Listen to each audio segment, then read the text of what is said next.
Alright, doing this for that guy Big Nick on Twitch. We were talking last night after some iRacing he did for Toys for Tots.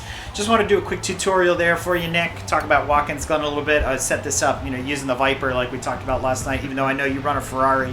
I know it's not a one-for-one with Forza and iRacing, but I just wanted to do this just to do a quick tutorial for you so you can check out the lap, what we were talking about last night. Hopefully this will make a little bit more sense.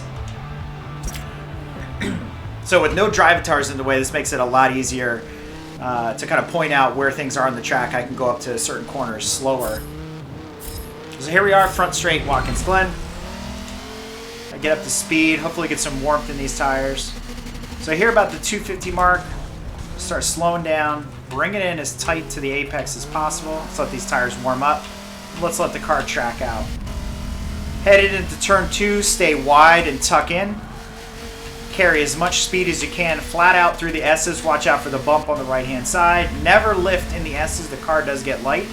And so I'm going to take this a couple different ways. We're going to stay to the left like most people do. And what this ends up doing is it changes the trajectory going into the bus stop. So you have to brake late, tuck in. And what we end up doing is creating this big turn throughout the bus stop. And we want to eliminate that. It's also going to throw the car to the outside of turn 5, which is really a maintenance corner. We're not trying to take away too much speed or add any. We just need to get the car to go through there. Additionally, most people take the turn 6 on the outside and then tuck in. And when you do that, it ends up shortening your track out point to the beginning of the gators. We're aiming towards the corner of the track for turn 7, braking hard, coming in late, looking for that traffic light there on the left. Bring it in, just work the throttle to stay close to the apex and power up 600 horsepower hill. We're going to head into turn 8, which is also super late. We want to stay left. Big brakes. Tuck in, get close to that apex. Let it track out and aim directly for the corner of 9. There's a flagger standing there. And then take this late as well, because this will open up turn 9 and give you room, in case you're sliding like I am, to be able to make it through that turn. It is the slowest turn on the track, so that you're not going to really gain anything by trying to force your way through it. Here you can see Watkins Glen's been updated, so turn 10 is paved on the outside, and we'll talk about that more in a second. Turn 11, try to use some of the pit lane as part of your apex as long as the track is hot and nobody's pitting or coming out. Alright, turn 1, braking at the 250, and then trying to get it in there. The apex is actually just at the end of the tire wall, and I kind of missed it a little bit because I was sliding. Power through 2. We've got to get over by the end of the gators to avoid the bump. Clip the inside. And now we're going to try entering from the center. This is what I do in real life.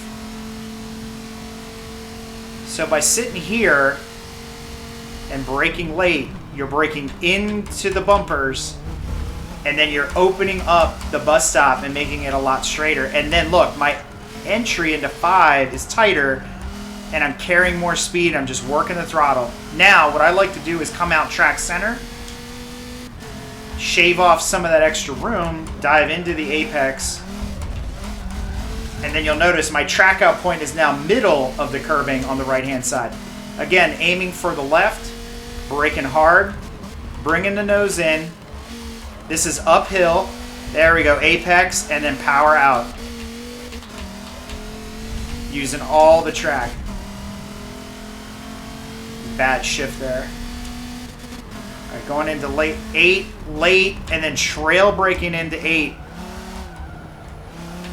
Just to get the car to rotate. Angle out, aim for the corner worker there. And then tuck into 9, make the turn bigger. There we go. It should put you right up against the arm co.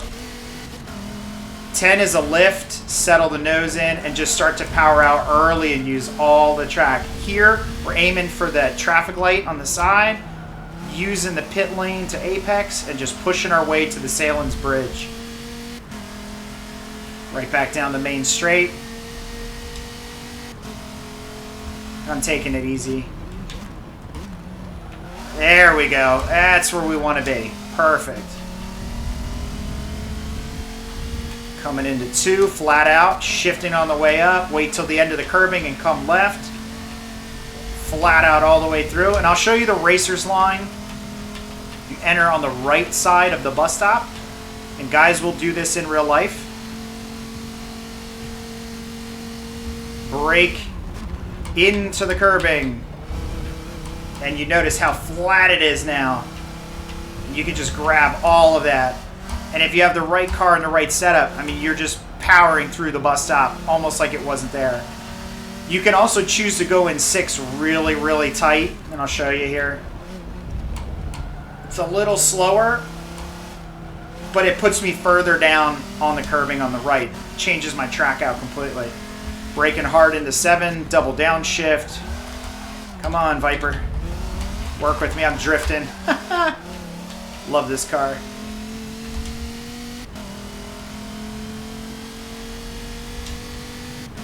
Alright. Braking hard into 8, trail braking in. You can see I'm still on the brakes, trying to get to apex. Braking hard. And by doing this, I'm leaving myself more space, and I'm getting on the throttle real early. I'm gonna lift, tuck, just kind of breathe on the throttle, use all of the track, tap the brakes, settle in, use the curbing, and just power out. A little wide on exit there, my bad. But I think you get the point. Not my best lap, my best clean lap 203. But as you can see from the timer, is closer to a 1:52:53. But you know, this car can go faster than that, especially if I'm putting down some hot laps. So there you have it. A little tutorial on Watkins Glen. Again, hopefully trying to convey some tips from the real track and driving there, you know, a lot in my day.